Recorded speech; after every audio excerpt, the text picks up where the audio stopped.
public meeting or procession. B, be present throughout the meeting or procession and shall assist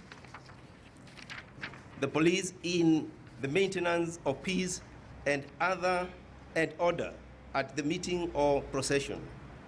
Obey all orders given to him or her by the OCS or any police officer of or above the rank of inspector.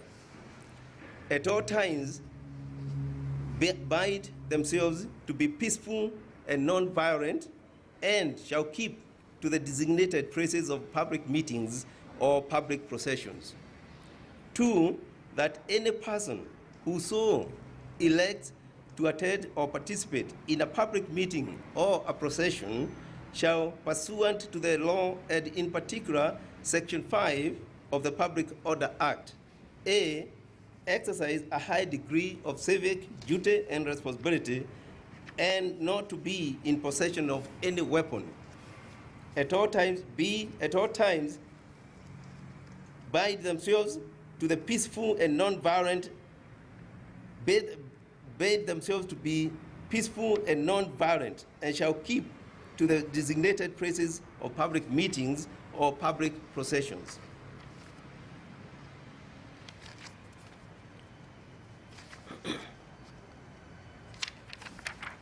C, report to the relevant authority incidences of hate speech, incitement to violence, ethnic contempt, or any other offense. D, respect the freedom of expression of other people. E, not abuse, exclude, demean, stereotype, or profile other people.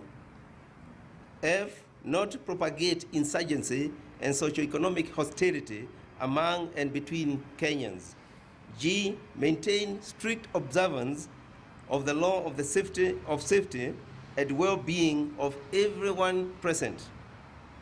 3, that all persons who elect to address any public meeting and procession shall be bound by the legal penalties set out in Section 13 and Section 62 of the National Cohesion and Integration Act, which provisions bar speeches, utterances, and messages that contain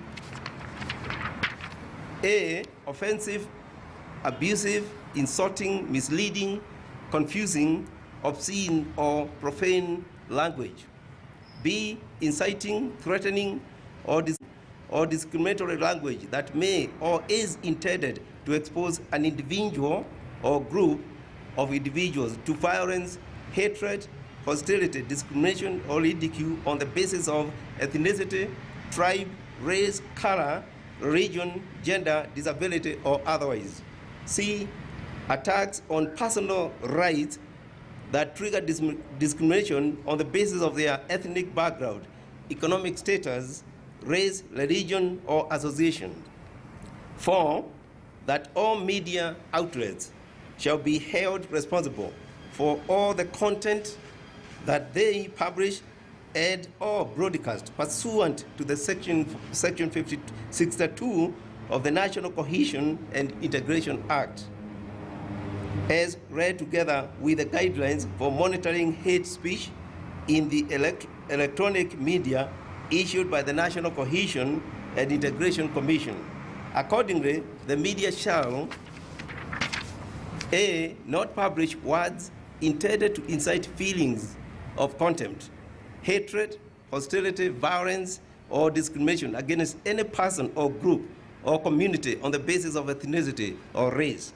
B, desist from providing platform to hate mongers, inciters, and tribalists.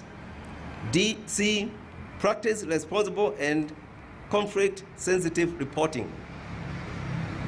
D, endeavor to air programs that promote respect, national unity, and cohesion. 5, that all social media users shall be held individually liable for all content on their social media profile pursuant to the National Cohesion and Integration Act, as read together with the guidelines on prevention of dissemination of undesirable, vague, and premium rate political messages and political social media content via electronic communication network.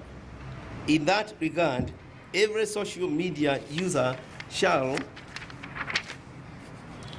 ensure that A, all their content is written in a language that avoids a tone and words that constitute hate speech, ethnic contempt, and incitement to violence, harassment, abuse, defamation, or intimidation.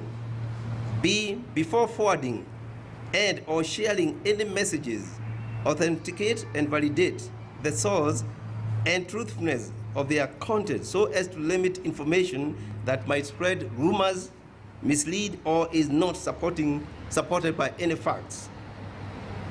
C, administrators of social media platforms are duly bound to moderate and control undesirable content and discussions that have been brought to their attention on their platforms. In this regard, NSAC hereby directs the relevant security organs to enforce these directives without fear or favor to the offenders, regardless of their economic standing, ethnicity, religion, political association, or status. NSAC further urges all Kenyans to exercise restraint and to remain each other's keeper by strictly adhering to these directives in respect and honor to our shared duty as one people in order to promote peaceful coexistence and security in our beloved country. Dated and issued at the Office of the President, Harambee House, Nairobi, on this 7th day of October 2020. Thank you.